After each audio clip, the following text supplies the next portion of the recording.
अनमोल नर जन्म मिळाला, जाणून घे तू कर्तव्याला, जाणून घे तू कर्तव्याला.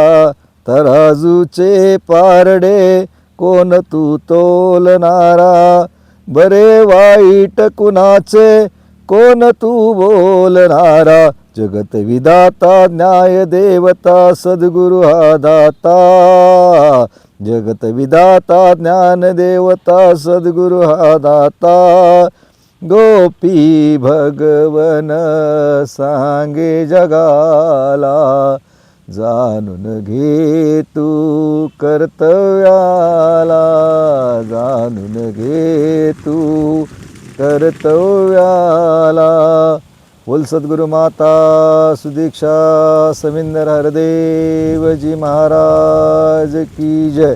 निरंकारी राजमाता गुरुबचन अवतार की जय. प्रेमाने बोला धन्यंकारजी.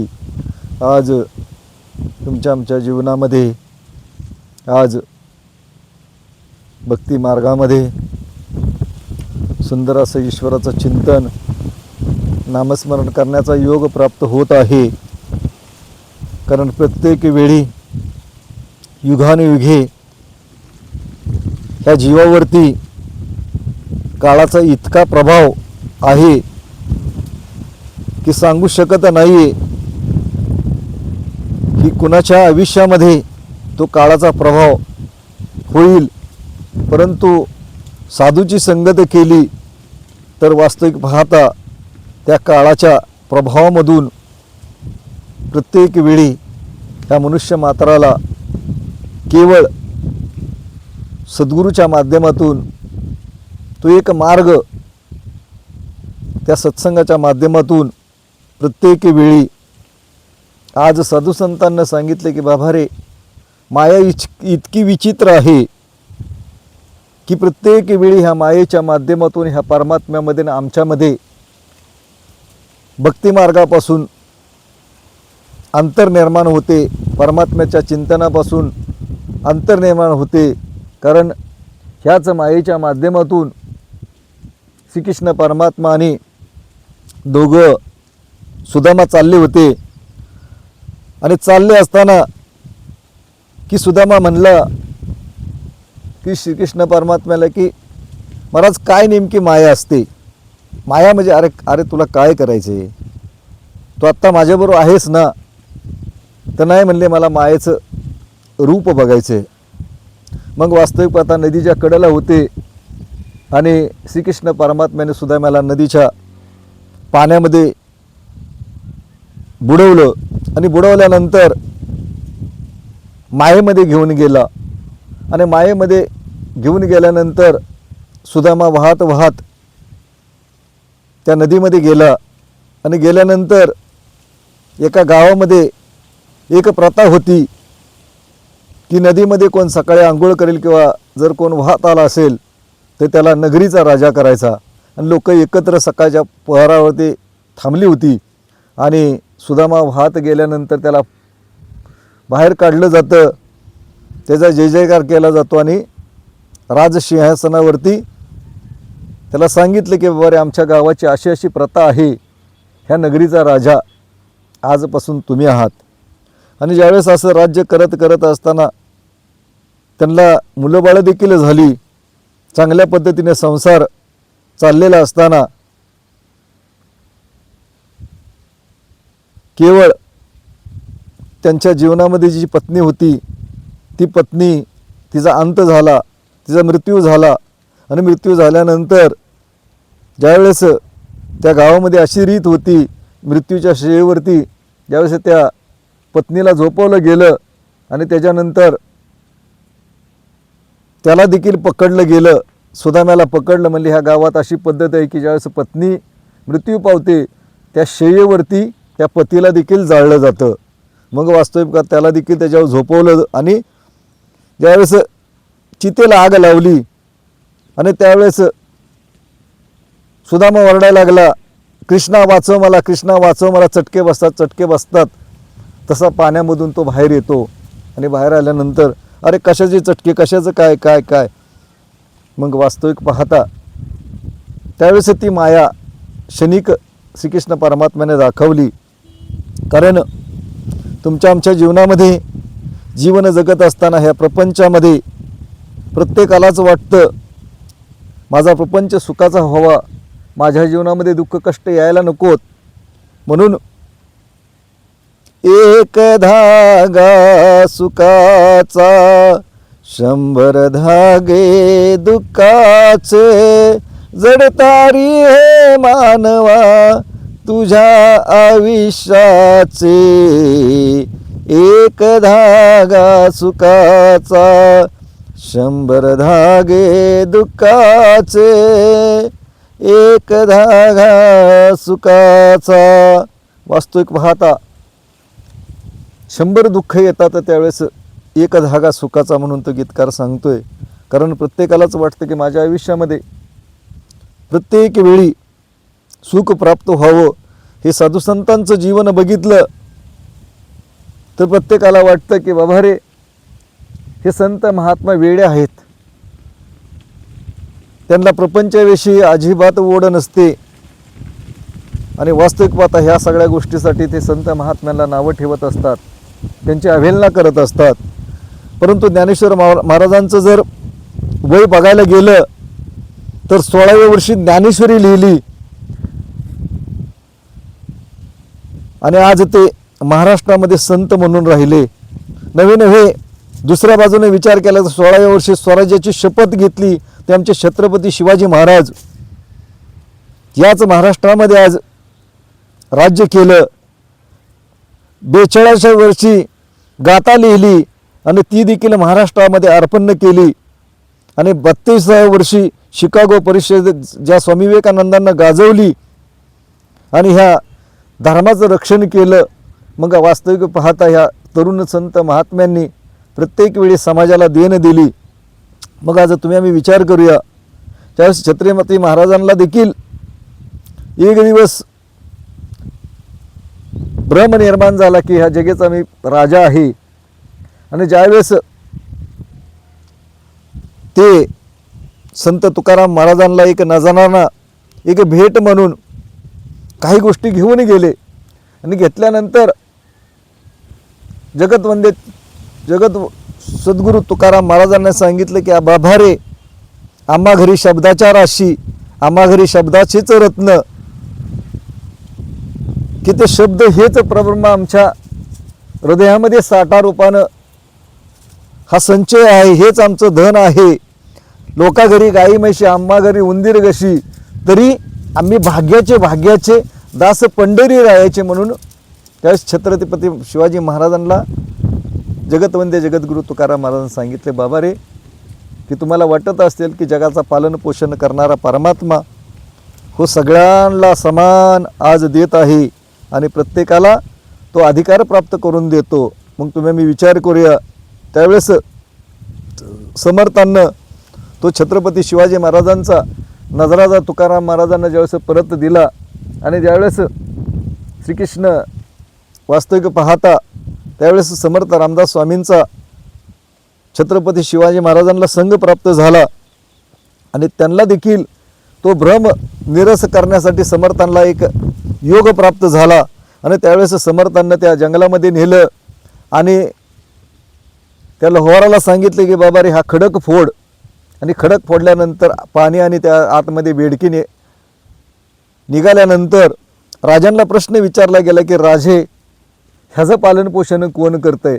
तर त्यावेळेस छत्रपती शिवाजी महाराजांना ती दृष्टी झाली आणि समर्थसारखा सद्गुरू त्यांच्या जीवनामध्ये प्राप्त झाला आणि त्यांना सुंदर अशी देण प्राप्त झाली. त्या माध्यमातून आज जगतवंदे जगद्गुरु तुकाराम महाराज आणि समर्थ यांच्यासारखे संत आत्मा त्यांचा वरदहस्त छत्रपती शिवाजी महाराजांच्यावरती होता. मग आज त्यांना सुंदर असं राज्य निर्माण केलं आणि संपूर्ण जगाला न्याय कसा असतो आणि अन्याय कसा असतो ह्या गोष्टीविषयी प्रत्येक वेळी सत्वरूपानं जे अपराध करतील त्यांना शासन केलं आणि जे चांगलं कार्य करतील त्याला प्रत्येकाचं गुणगौरव करून प्रत्येक ठिकाणी त्यांना त्या व्यक्तीला बक्षीस दिलं, मग कोणत्याही जाती धर्माचा असो, कोणत्याही पंथाचा असो, त्यावेळेस तो विचार केला नाही तो लहान आहे, गरीब आहे, श्रीमंत आहे. जसा जसा त्याने कीर्ती गाजवली तशा कीर्तीच्या माध्यमातून प्रत्येकाचा त्यांना आदर सत्कार केला आणि त्यांचं वास्तविक पाहता बक्षीस रूपाने त्यांना प्रत्येक वेळी गुणगौरव करण्यात आला. मग आज तुमच्या आमच्या जीवनामध्ये प्रत्येकाला वाटतं की माझ्या जीवनामध्ये भवसागर तरुण जाण्यासाठी प्रथम प्रपंच करूया आणि नंतर परमात्म्याची भक्ती करूया. आणि वास्तविक पाहता तुमच्या आमच्या जीवनामध्ये ज्या प्रपंचासाठी तुम्ही आम्ही राबतो म्हणून संत सांगतात की जने हे दिल्या घेतल्याचे अंत काळीचे कोणी नाही. अरे झाले हीन शक्ती पळती बाईल पोरे आणि नाशिले घर थुंकुनिया तुका म्हणे तुझे नव्हतेच कोणी एक चक्र पाणी वाचुनी. जगत वंदे जगद्गुरु तुकाराम महाराज मता एक चक्र पाणी वाचून एक परमात्मा वाचून तुझं जगामध्ये कोण नाही बाबा रे. ज्यावेळेस तुझी शक्ती क्षीण होईल, शरीर चालणार नाही, तू ज्यावेळेस एका जाग्यावर बसतील त्यावेळेस तुला बाहेर थुंकायला सुद्धा जायला मिळणार नाही. त्यावेळेस हीच बायका मुलं की नाशिले घर थुंकुनिया म्हणून तुझा तिरस्कार करतील. मग आज हे जन हे दिलं आणि घेतलं तरच चांगलं म्हणतं. आणि वास्तविक आता ह्या मायेच्या माध्यमातून आज प्रत्येकाचाच प्रपंच, आज प्रत्येकाला वाटतं की माझ्या प्रपंचामध्ये मी सुखी होणार, माझा प्रपंच मी सुखाचा करणार. परंतु स्वामी विवेकानंद एका ठिकाणी सांगतात की बाबा रे, एका नवजवान तरुणाला विचारा की बाबा रे 16 वर्षाच्या तरुणाला विचारा तू प्रपंचामध्ये भरपूर असा सुंदर प्रपंच करणार का, तर तो नक्कीच 16 वर्षाचा युवक सांगेल की भरपूर असा प्रपंच करून मी प्रगती करणार. परंतु तोच प्रश्न 60 वर्षाच्या वयोवृद्ध आजोबांना विचारा, ते सांगतील की आयुष्यभर कष्ट केलं परंतु माझ्या हाताला काहीच लागलं नाही. मग वास्तविक आता असा हा प्रपंच आहे. परंतु समर्थांना सांगितले की बाबा रे, की प्रत्येक वेळी मना सज्जना भक्ती पंथेशी जावे. अरे जगी निंद ते सर्व सोडून द्यावे ना जगे भावे ते भावे करावे. जे चांगलं आहे ते आत्मसात करा, जगी निंदनीय आहे ते सगळं सोडून द्या समर्थ सांगतात. मग आज ह्या मायेच्या रूपातून प्रत्येकाला वाटतं की माणसाचं मन हे इतकं विचित्र आहे की साधू संत सांगतात की मन चंगा तो काठोटी में गंगा, की दुसऱ्या बाजूने सांगतात की मना सज्जना भक्ती पंथेशी जावे, की भक्ती पंथामध्ये जाऊन त्या मनाला चांगल्या दृष्टीनं सवय लागल्या पाहिजेत, ईश्वराचं चिंतन करण्याच्या सवय लागल्या पाहिजेत. परंतु आजचा मनुष्य मात्र केवळ त्या मनाची भटकंती सकाळी उठल्यापासून संध्याकाळी झोपेपर्यंत मला किती पैसे कमवायचे आहेत, मला किती धन कमवायचं आहे, मला आज किती मोठं ऐश्वर्य निर्माण करायचं आहे, ह्यासाठी त्या मनाच्या माध्यमातून मन धावत चाललेलं आहे. परंतु सांगतात की बाबा रे, हे मन जोपर्यंत आधी मन घ्यावे हाती तो हा गणाचा गणपती सांगितलंय की जे मन आहे त्या संतांच्या साधूच्या जोपर्यंत अधीन होत नाही तोपर्यंत त्याची भक्ती एकरस होत नाही, चित्ताला शांतता प्राप्त होत नाही. मग आज तुम्ही आम्ही ते मन एकाग्र आणि शांत करण्यासाठी प्रत्येक साधू संतांना तो विग्रह केला, ते चित्ताला शुद्ध प्राप्त होण्यासाठी नामस्मरण केलं, चिंतन केलं. परंतु आज समर्थ एका ठिकाणी सांगतात की ज्यावेळेस समर्थांचा दृष्टांत आहे, एका रस्त्याने ते चालले असताना सहज एक केळाचा बाग होते आणि केळाच्या फणीवरती त्यांची दृष्टी गेली आणि त्यांची इच्छा झाली की आता केळ खायचंय. परंतु वास्तविक पाहता ती केळाची बाग, तिथं मालकही नव्हता आणि त्यावेळेस मग कसं तोडायचं, तरीसुद्धा परमात्म्याची अनुभूती घेऊन त्यांना ते केळ तोडलं आणि केळ तोडल्यानंतर पुढं चालत असताना त्या केळ सोडलं आणि त्या बाजूला असणाऱ्या विष्ठेमध्ये बुडवलं आणि विष्ठेमध्ये बुडवल्यानंतर त्या मनाला सांगितलं आता तू खा. इतका मग कठोर ह्या मनाला समर्थांना हे मन हातामध्ये येण्यासाठी, कारण संपूर्ण दासबोध हा ग्रंथ केवळ ह्या मनावरती समर्थाने लिहिलेला आहे की बाबा रे, की जगी सर्व सुखी असा कोण आहे, विचारी मना तूच रे शोधून पाहे, मना त्वाच रे पूर्व संचित केले तयासारखे भोगणे प्राप्त झाले. अनेक पद्धतीने मनाला समजवण्याचा दासबोध या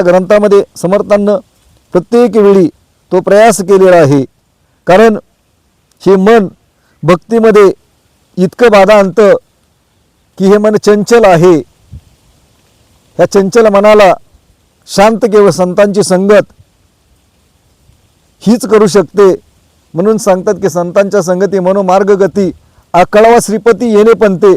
न कळणारा देवसुद्धा संतांच्या संगतीमध्ये बसल्यानंतर सहज त्या ब्रह्म उपदेशाच्या माध्यमातून आत्मसाक्षात्काराच्या माध्यमातून कळून जातो.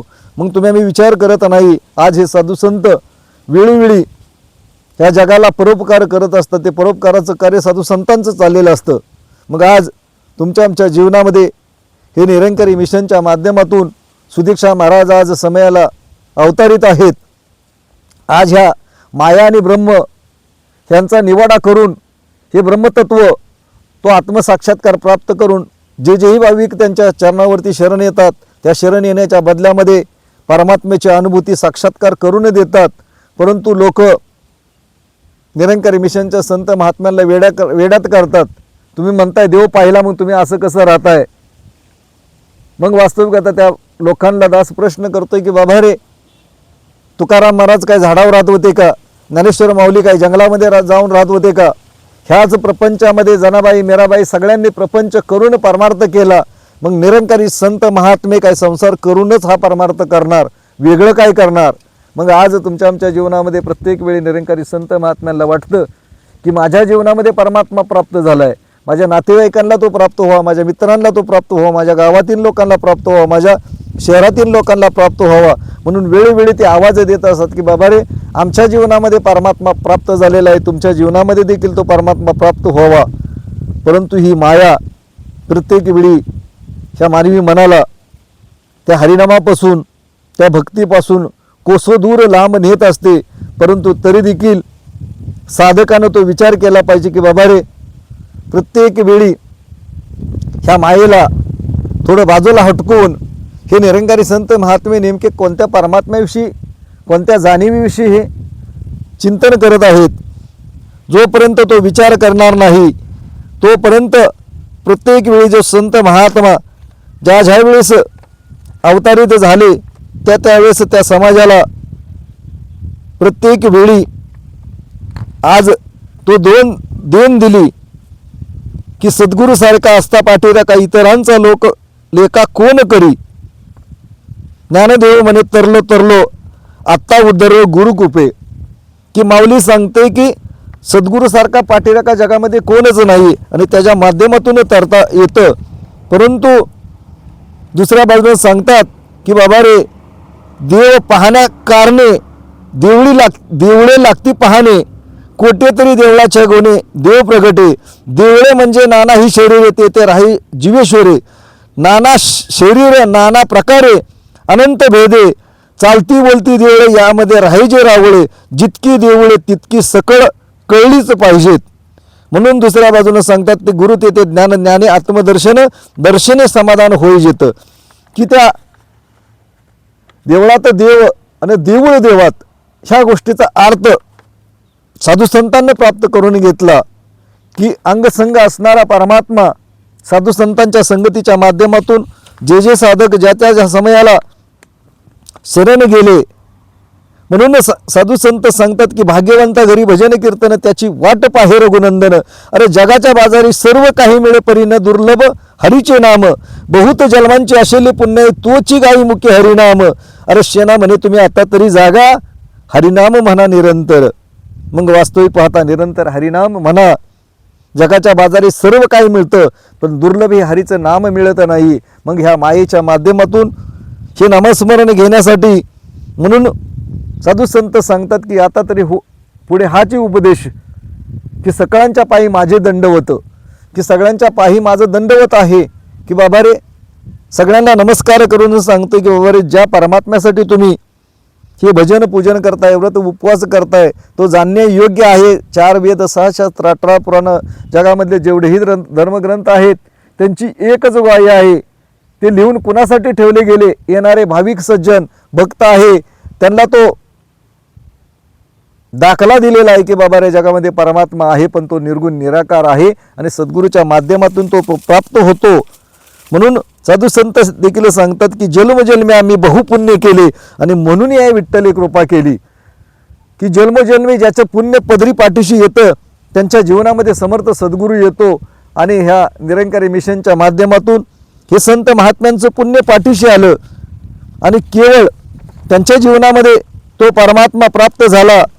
म्हणून गीतकार देखील सांगतात की इकडे तिकडे शोधिते कारे फिरतीस वेड्या परी वसे हा देव तुझ्या अंतरी वसे हा देव तुझ्या अंतरी मिळतो मानव जन्म एकदा ईश्वर एकच आहे सर्वदा अज्ञानाचा सारून पडदा एसन मार्गावरी वसे हा देव तुझ्या अंतरी वसे हा देव तुझ्या अंतरी. बाबा रे, तुझ्या अंतर्बाह्य परमात्मा जल में कुंभ, कुंभ में जल, बाहर भीतर पाणी, की सर्व ठिकाणी परमात्मा.